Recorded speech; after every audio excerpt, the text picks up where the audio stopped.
তোমাদের আজকে একটা গল্প শোনাবো, রোহনের গল্প। রোহন একটা সাধারণ ঘরের ছেলে।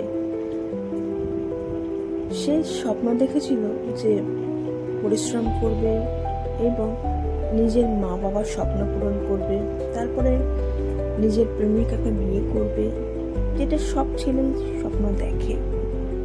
ছেলে বলো মেয়ে বলো, যে নিজেকে প্রতিষ্ঠিত করবে এবং মনের মানুষের সাথে সংসার পাতবে। সে স্বপ্ন কিন্তু পূরণ হয়নি। বাস্তবটা অতটা সহজ নয়।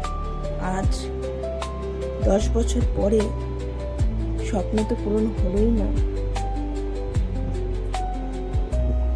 মনের মানুষের সাথে বিয়ে হয়নি রোহনের এবং এস্টাবলিশও হতে পারেনি। কর্পোরেট লাইফের চকচকে আলো রোহনের চেহারায় পড়েনি। পড়ে খাচ্ছে এক রকমের টেনে টেনে সংসার চলছে। আজ একাই থাকে রোহন। রোহন লিখতে ভালোবাসত। ছোট থেকে লেখার প্রতি একটা আলাদাই আগ্রহ থাকত।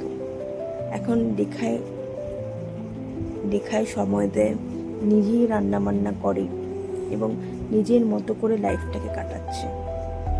তো দেখি রোহন কিভাবে লাইফটা কাটাচ্ছে। তোমাদের ছোট্ট করে স্টোরিটা বললাম,